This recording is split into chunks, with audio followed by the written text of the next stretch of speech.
Números 2, 34.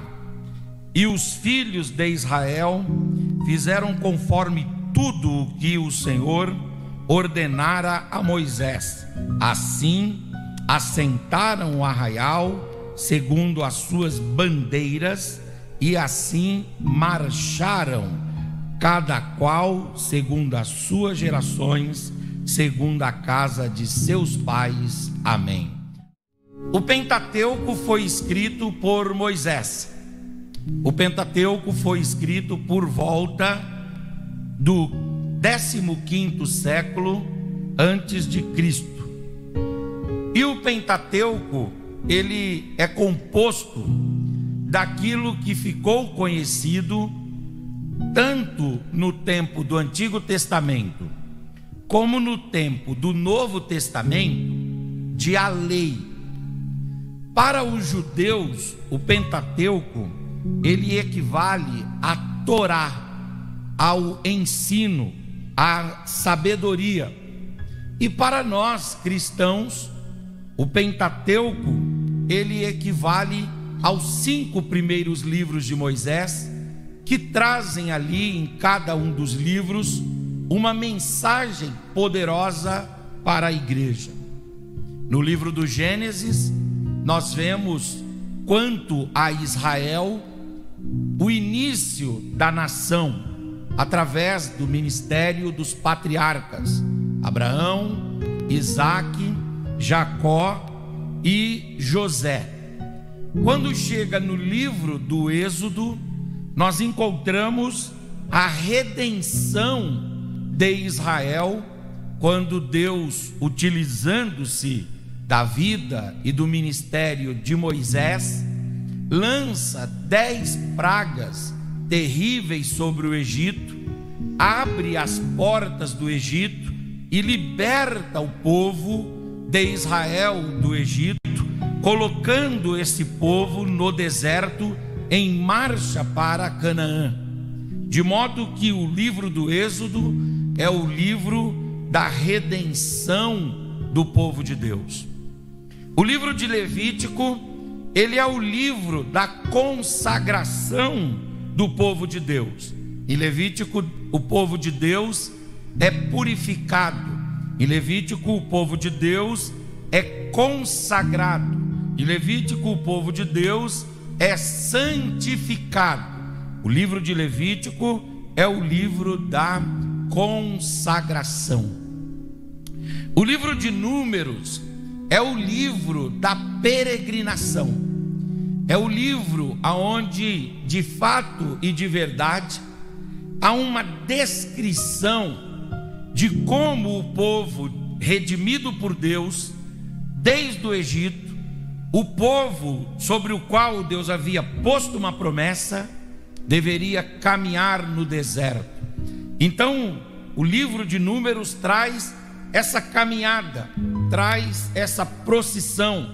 O livro de Números traz esta peregrinação desértica. O livro de Deuteronômio, por sua vez, ele é o livro do reavivamento, porque toda uma geração de judeus que tinham acima de 20 anos morreu no deserto, ficando apenas Calebe e Josué e Moisés.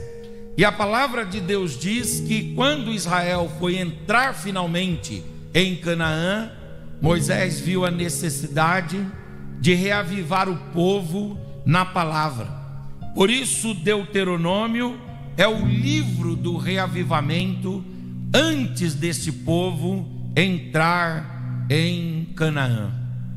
Agora é interessante que quando nós olhamos para o Pentateuco como um todo, nós percebemos que quando os judeus saíram do Egito, eles enfrentaram um ano de caminhada até o Monte Sinai, até a região montanhosa do Sinai. E lá, na região montanhosa do Sinai, o povo de Israel permaneceu acampado por 1 ano. Nesse 1 ano, os judeus receberam o decálogo. Nesse 1 ano, eles receberam as 613 leis outras. Neste ano, eles receberam o tabernáculo, o ministério dos levitas, receberam instruções de como deveriam caminhar no deserto e de como deveriam habitar na terra que Deus estava lhes dando, terra que manava leite e mel. De modo que depois de 1 ano, Deus falou: bom, agora chegou o tempo de vocês saírem do Monte Sinai e vocês caminharem pelo deserto entre o Sinai e o Egito. E é neste momento que Deus vai produzir os primeiros registros ali do livro de Números, quando Israel está saindo do Monte Sinai, depois de 1 ano de peregrinação até o Sinai, e depois de 1 ano de permanência no Sinai, Israel vai iniciar os 38 anos de jornada, os 38 anos de caminhada. E aí Deus vai dar para eles uma orientação. Deus vai dizer: olha, vocês são mais de 600 mil homens, fora mulheres e crianças, de modo que a soma do povo chega facilmente a 3 milhões de pessoas. E vocês vão caminhar por muitos perigos, muitos acidentes geográficos. Vocês vão passar por muitas situações até chegarem em Canaã. Mas vocês não vão caminhar de qualquer jeito. Eu vou organizar esse acampamento. Eu vou organizar essa estrutura desta caminhada. E aí então Deus vai dar, no livro de Números, capítulo 2, Ele dá um plano, Ele dá um script, Ele dá um esboço, Ele dá um projeto de como deveria se estabelecer esse acampamento de Israel e como esse acampamento deveria caminhar no deserto. E aí Deus pede para que o tabernáculo ficasse no meio das tribos, dentro do tabernáculo a arca do concerto, em volta do tabernáculo a tribo de Levi, espalhada nas 4 famílias, a família de Arão, a família de Merari, a família de Gerson e a família de Coate. E depois que Deus diz: olha, o tabernáculo e a arca, os levitas no entorno, daí vocês vão organizar as tribos. E Deus vai mandar que 3 tribos fiquem à frente, 3 tribos fiquem na retaguarda, 3 tribos fiquem à direita e 3 tribos fiquem à esquerda.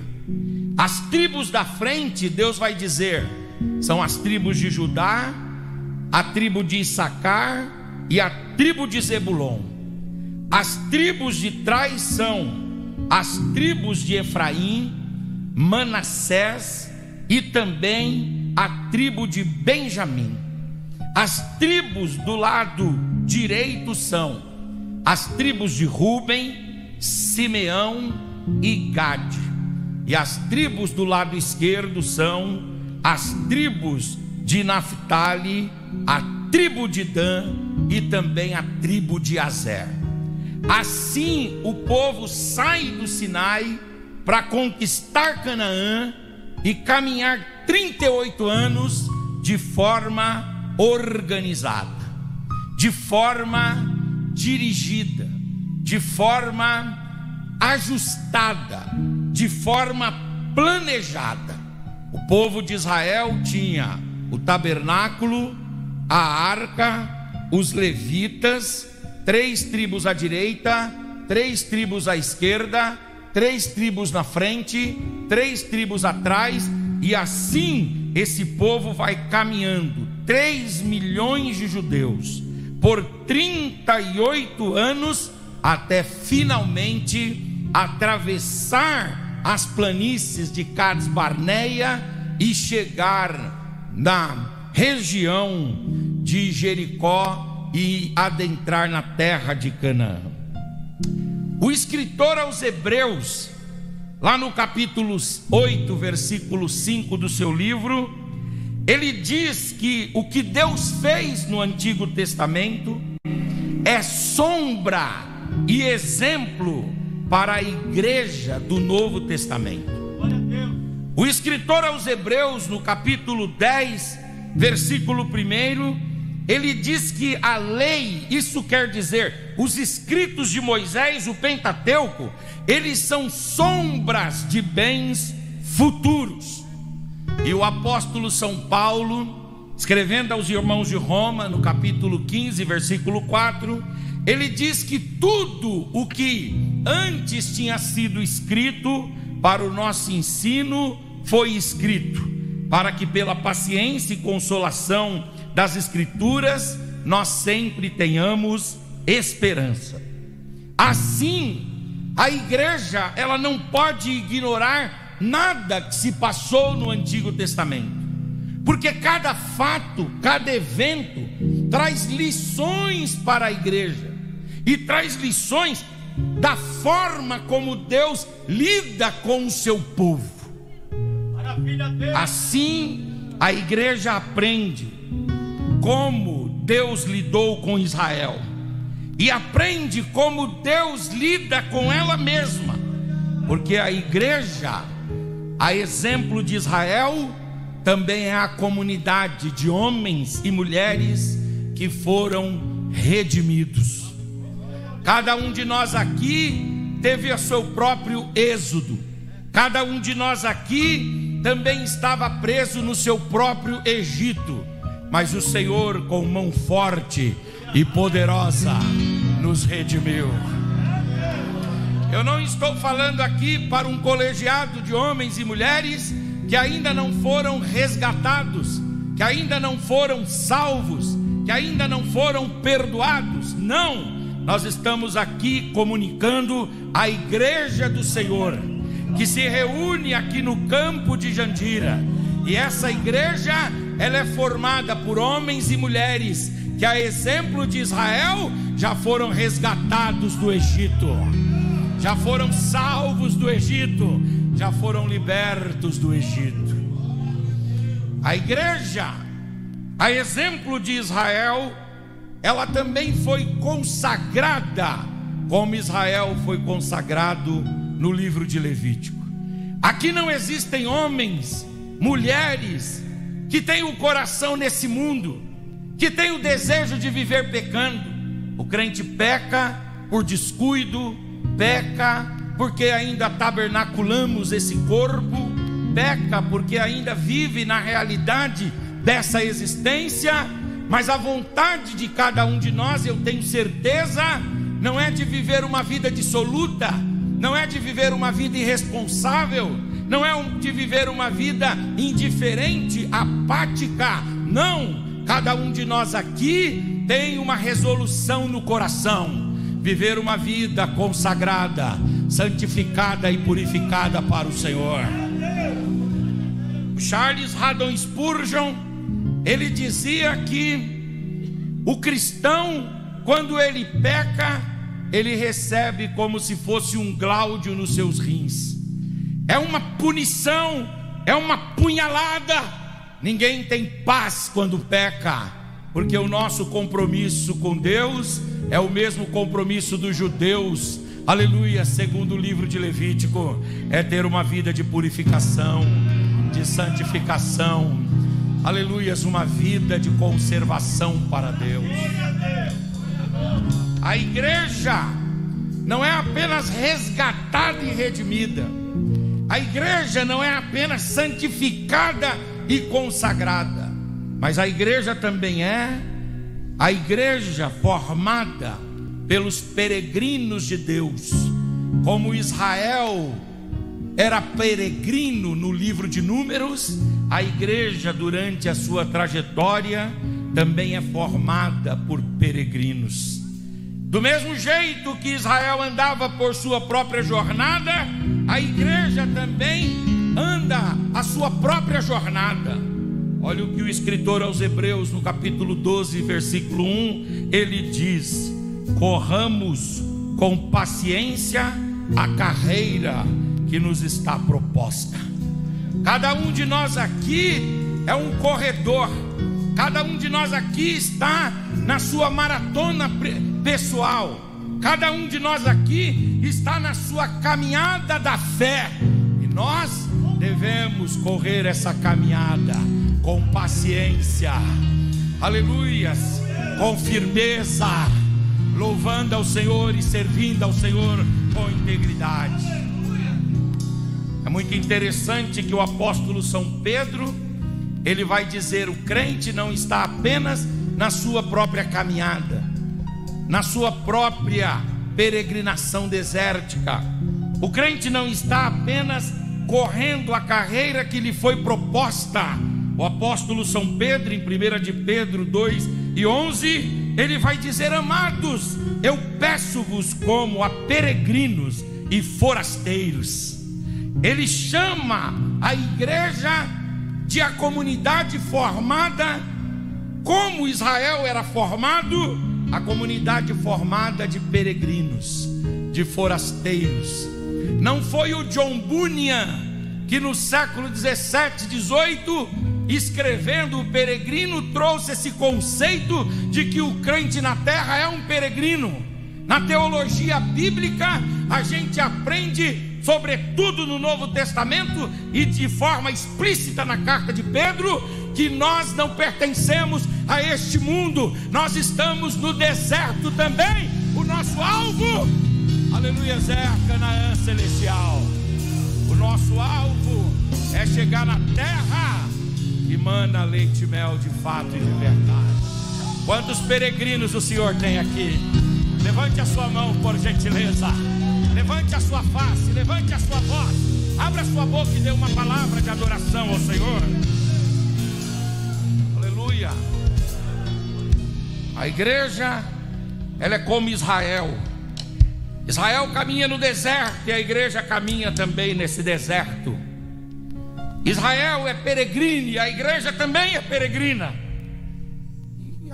A igreja, ela deve olhar para o acampamento de Israel e ela deve ver como é que Deus organizou esse acampamento, e ela deve aprender algumas lições.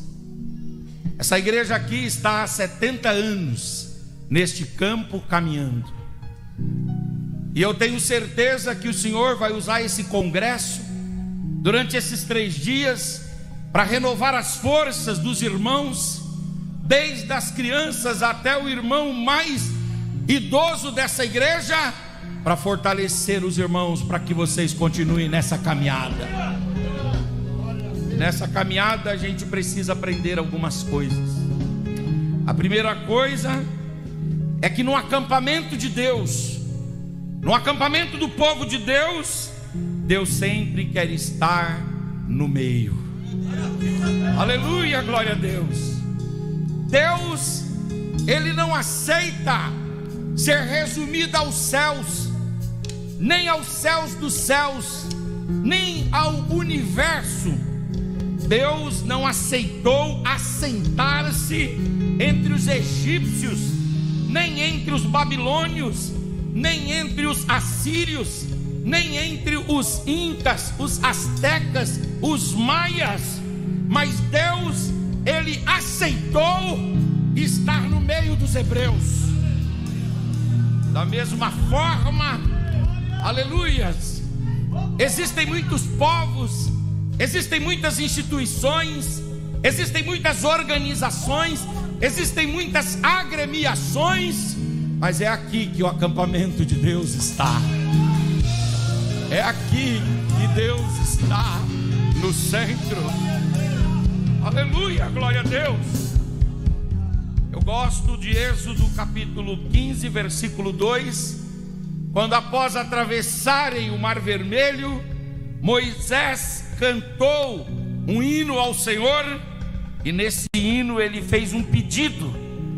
quando eles tinham atravessado o Mar Vermelho, ele fez o seguinte pedido em forma de canção: o Senhor é a minha força e o meu cântico, Ele me foi por salvação, este é o meu Deus, portanto eu não vou errar, eu lhe darei uma habitação, sim, uma habitação no meio do seu povo. Ele é o Deus do meu pai, por isso eu o louvarei constantemente. Moisés disse: Senhor, nós estamos saindo aqui do Mar Vermelho e nós vamos chegar lá em Canaã. Eu quero dizer para o Senhor que eu vou fazer uma habitação para o Senhor está em nosso meio e o Senhor caminhar conosco. Aleluia. Bom, uma coisa é o homem desejar que Deus esteja em sua companhia, outra coisa é o próprio Deus dizer: eu vou estar com vocês, e a minha presença trará paz e sosseguidão para vocês. No livro de Números, no capítulo de número 2, versículos 1 e 2, o Senhor falou a Moisés e Arão dizendo: digam aos filhos de Israel que eles organizarão e armarão as suas tendas, cada um tendo a sua bandeira, segundo as insígnias das casas do seu pai. E eles vão fazer isso aonde? Vão fazer isso diante da minha presença, da minha casa, que vai andar com vocês durante toda a peregrinação desértica. Durante toda a peregrinação desértica, Deus esteve no meio do seu povo. Daí vem o Senhor Jesus, e o Senhor Jesus forma a igreja. E quando ele vai falar para a igreja, ele diz, Mateus 18, 20: porque onde estiverem 2 ou 3 reunidos no meu nome, aí no meio deles eu vou estar. Aleluia. Bom, mas isso daqui podia ser entendido nos dias que Jesus estava vivo, fisicamente andando com os discípulos, porque Mateus 18 é um conteúdo que Jesus fala durante o seu ministério terreno. Mas aí ele morre, ressuscita, e quando ele está orientando os discípulos, dando as últimas orientações, ele vai dar a grande comissão para os discípulos. E essa grande comissão está lá em Mateus 28, 19 e 20, quando o Senhor vai dizer: portanto, ide, fazei discípulo de todas as nações, batizando-as em nome do Pai, do Filho e do Espírito Santo, ensinando a guardar todas as coisas que eu vos tenho mandado, e eis que eu estarei convosco todos os dias, até a consumação do século. Aleluia. Essa igreja, não obstante ao fato de ter tido grandes pastores, essa igreja, não obstante ao fato de ter tido grandes expoentes da pregação da palavra, não obstante ao fato de ter tido grandes organizadores e administradores, essa igreja chegou até aqui porque o Senhor está nessa igreja,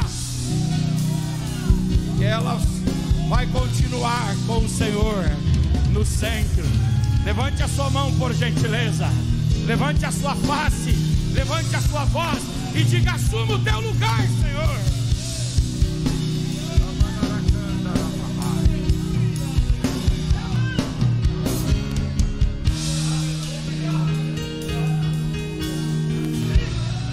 Deus está presente, Deus está presente. Você não está sozinho. Aleluia. Você talvez não tenha o seu pai, não tenha a sua mãe, não tenha o seu marido, não tenha a sua esposa, não tenha o seu filho, não tenha alguém por você, mas Deus está dizendo: você não está sozinho.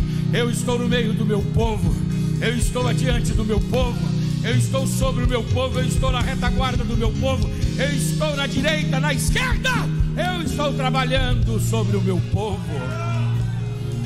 O Senhor está com você, e é por isso que essa igreja chegou até aqui, e ela vai ter sequência na sua história, porque Deus está aqui. Agora, para nós irmos para a finalização, o povo de Deus não só tem Deus no centro, mas o povo de Deus também tem uma bandeira. É muito interessante porque em Números 2:2 o Senhor fala: os filhos de Israel armarão as suas tendas, cada um debaixo da sua bandeira.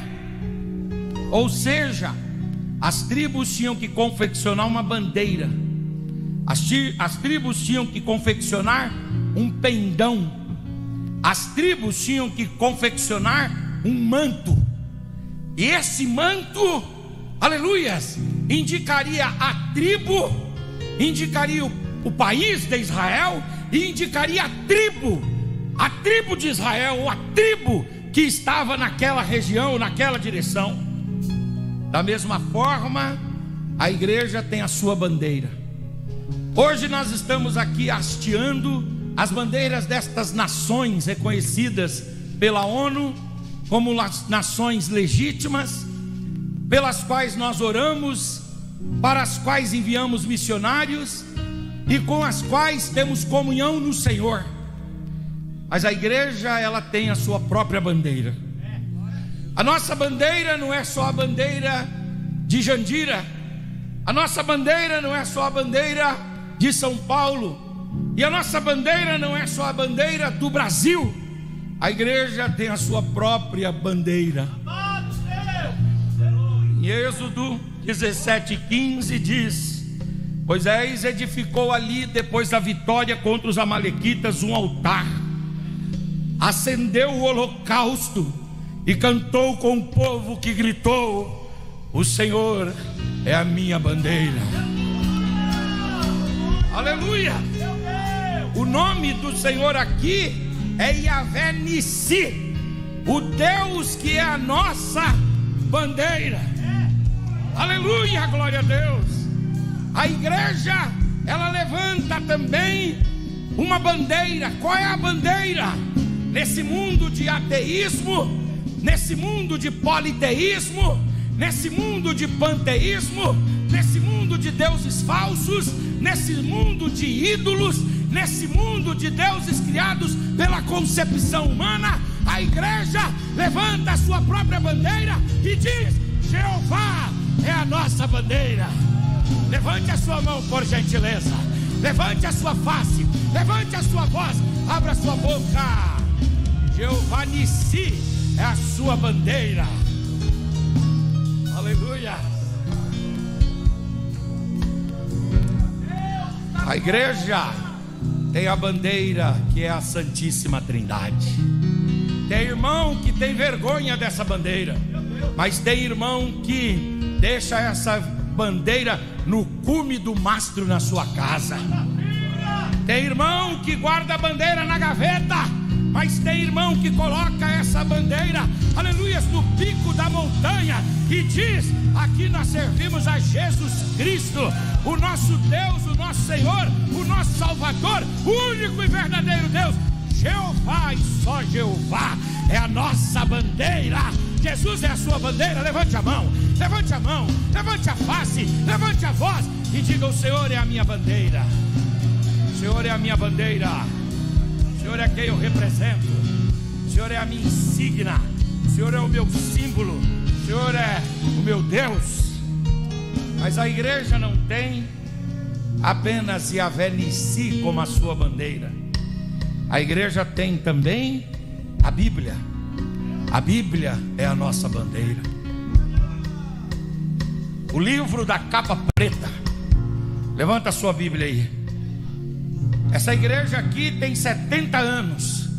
Hoje a gente tem Bíblias coloridas, mas ela foi formada num tempo que os crentes, aleluia, eram perseguidos, os crentes eram caçados, os crentes, aleluia, sofriam todo tipo de perseguição e de injúria, e alguns deles eram nomeados como povo do livro da capa preta. Levanta aí, aleluia, essa é a nossa bandeira. Faz assim com a Bíblia, aleluia. Nós não abandonaremos a palavra, nós não abriremos mão da palavra, Nós não atualizaremos a palavra, nós não negociaremos a palavra. Essa igreja chegou até aqui porque ela está firmada. Firmada na palavra, alimentada pela palavra, orientada pela palavra, ensinada pela palavra, guiada pela palavra, educada pela palavra, santificada pela palavra, instruída pela palavra, renovada pela palavra, avivada pela palavra. Aleluia, glória a Deus. A palavra de Deus tem sido esquecida em muitos lugares, mas aqui não. Aqui a palavra de Deus está em alta. Levante mais uma vez a sua Bíblia, levante, levante, levante. Alvore essa bandeira. Labacando remachura vai. Lemanto que teremai.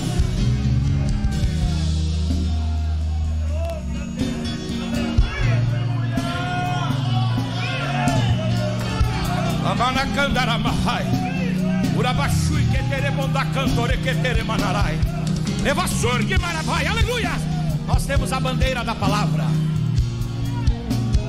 A Bíblia sumiu das escolas, mas ela continua aberta aqui. Aleluias. Muitas câmaras municipais, muitas assembleias legislativas já não têm na sua biblioteca um exemplar das Escrituras, mas aqui a Bíblia é erguida e aqui a gente defende. Muitas igrejas já aboliram as Escrituras. Muitas igrejas estão tentando fazer uma coxa de retalho com a Bíblia, retirar textos, aleluia, incluir ideias, conceitos. Alguém diz que a Bíblia precisa ser reescrita, ressignificada, atualizada, precisa ser redita, mas nós não, irmãos, nós não. Essa igreja chegou até aqui com esta palavra e ela vai continuar com esta palavra.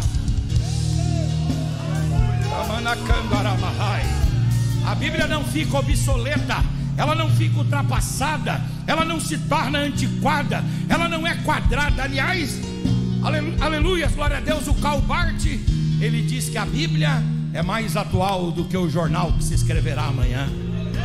Essa igreja aqui é uma igreja bíblica. Aqui você entra na porta, já vê uma Bíblia lá. Se os irmãos olharem ali para a porta, tem uma Bíblia lá. Aqui nos nossos púlpitos tem a Bíblia. Aqui nos nossos microfones a Bíblia é exposta. Nos hinos a Bíblia. Na escola dominical a Bíblia. No culto de domingo a Bíblia. De modo que a palavra de Deus, ela é uma bandeira que nós levantamos. Aleluias, aleluias. Ela está na mente, ela está no coração, ela está na alma de cada crente. Alguém fez um poema para a Bíblia dizendo: a Bíblia é o mapa do viajante, ela é o cajado do peregrino, ela é a bússola do piloto, ela é a espada do soldado, ela é o mapa do cristão. Por ela o paraíso é restaurado, os céus são abertos, as portas do inferno são descobertas, suas doutrinas são santas, seus preceitos são justos, suas histórias são verdadeiras, suas decisões são imutáveis. Ela contém a luz para dirigir-nos, o alimento para suster-nos, o consolo para animar-nos. A Bíblia, ela é uma mina de riqueza, um paraíso de glória e um rio de prazer. Levantemos essa bandeira, a palavra de Deus. Aleluia, aleluia, aleluia. Os liberais dizem que a Bíblia contém a palavra de Deus. Os ímpios dizem que a Bíblia é um livro de fábula. Há aqueles que perseguem a Bíblia, mas o Senhor Jesus disse: passarão os céus e a terra, os impérios, os reinos, os homens e as mulheres, as instituições e as estruturas, mas as minhas palavras permanecerão para todos sempre. Glórias, honras e louvores ao nome do Senhor por esta bandeira, por esta bandeira, por esta bandeira chamada Bíblia Sagrada. Aleluia. Dr. Dwight L. Moody disse Você deve ler a Bíblia para ser sábio. Você deve viver a Bíblia para ser santo. E você deve crer na Bíblia para ser salvo. Aleluia. O seu livro de cabeceira deve ser a Bíblia. A primeira mensagem que você deve ler no dia é uma mensagem da Bíblia. E a última mensagem antes de dormir deve ser uma passagem da Bíblia. Aleluia. Se você estiver com a alma angustiada, perplexa, aflita, abra esse livro sagrado e você vai ver o céu se abrindo sobre a sua cabeça e vindo cura de Deus para a sua vida. Aleluia. Nós levantamos a bandeira da palavra, a bandeira da palavra e a bandeira da palavra. Agora, a igreja não tem apenas a bandeira da palavra e a bandeira do Senhor, Yahvé, Nissi. A igreja tem também a bandeira dos bons valores do reino de Deus. A igreja, ela é o esteio da verdade, a coluna da verdade.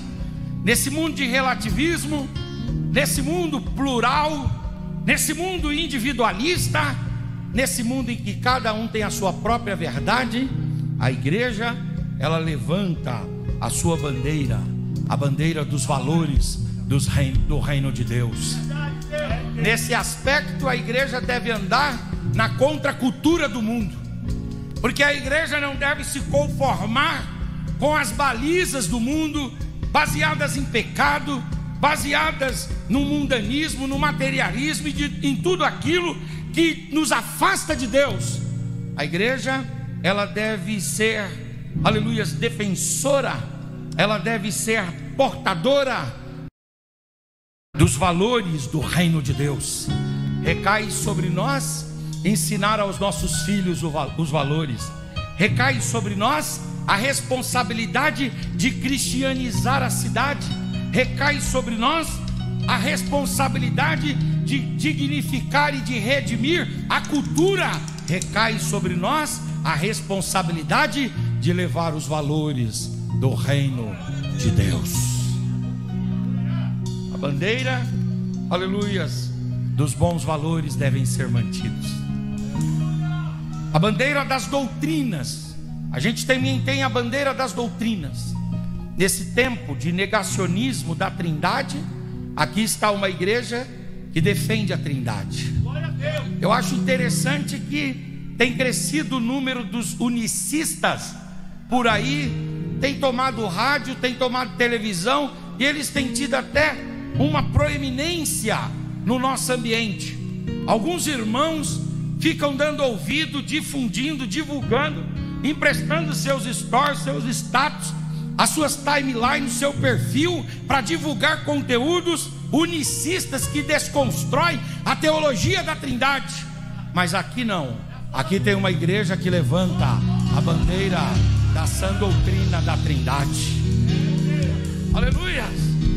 Muitas pessoas têm desconstruído a divindade de Jesus, têm desconstruído a messianidade de Jesus, têm negado que Jesus é de fato e de verdade o Filho de Deus, o Verbo de Deus, o sumo sacerdote da nossa confissão, o Kyrios, que é Senhor absoluto. Muita gente tem negado isso, mas aqui não, aqui tem uma igreja que defende a cristologia.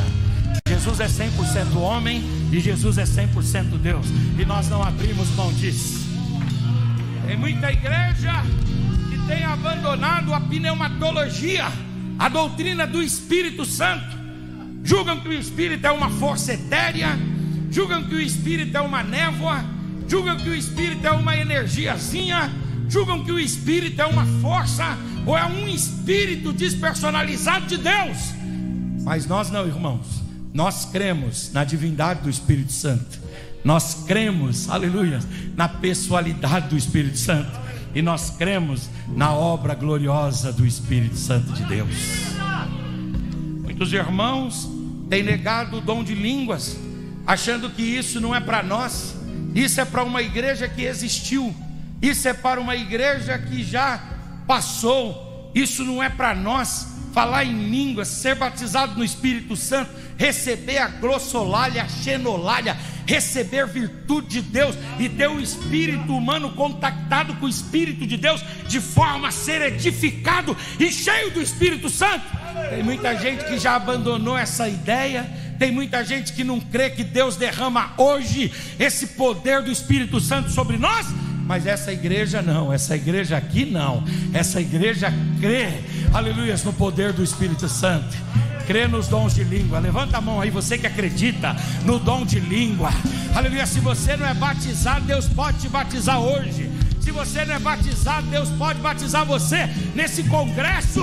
A igreja, a Assembleia de Deus, a Debras, nesses 70 anos aqui, foi marcada pelo fogo de Deus. E Deus vai revestir os irmãos, para que esse fogo continue.